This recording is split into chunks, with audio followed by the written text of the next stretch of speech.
है आप सभी का। आज के 12th क्लास के सिविक सब्जेक्ट के अंतर्गत हम लोग बात करेंगे भारतीय राजनीति में नए बदलाव। आप सभी जानते हैं कि जब हमारा देश आज़ाद हुआ तो कांग्रेस का सरकार बनी और उस शासन में जो कांग्रेस की बहुत जबरदस्त रूप से उसका सपोर्ट किया पूरे भारत में, वो किसी से छुपा हुआ नहीं है। एक तरफा कांग्रेस की सरकार बनी, उसमें जो नए बदलाव आए वो 1919 का दशक, वर्ष 1964 के जो लोकसभा चुनाव में कांग्रेस को अकेले 415 सीटों पर बहुमत से विजय हासिल हुई, जबकि अगले चुनाव में यानी 5 साल बाद जब चुनाव हुआ 1989 में सीटों की संख्या घटकर 197 हो गई। तो आप लोग ये डिफरेंस देखिए कि 1984 में जो सीटें थी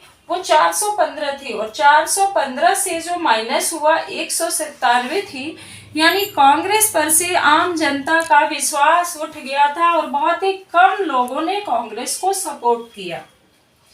तो इस हार के साथ यानी 1989 में जो कांग्रेस को हार मिली उससे वो बहुत हताश हुई और उसी समय से कांग्रेस प्रणाली स्वतंत्र भारत में अपना विश्वास खोकर एक तरह से ये कहे कि समाप्त हो गई।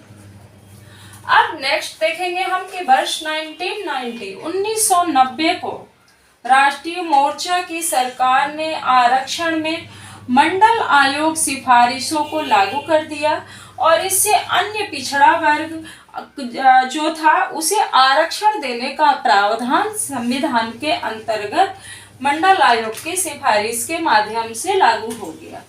इससे जो पिछड़ा वर्ग था उसे आरक्षण मिला और वर्ष 1991 में नरसिम्हा राव की जो सरकार आई उसके द्वारा आर्थिक सुधारों को लागू किया, जिसके तत्कालीन वित्त मंत्री उस समय डॉक्टर मनमोहन सिंह थे।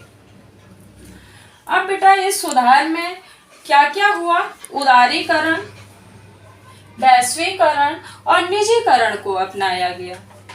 इसमें बहुमत से सार्वजनिक क्षेत्र को निजी क्षेत्र के लिए खोल दिया गया।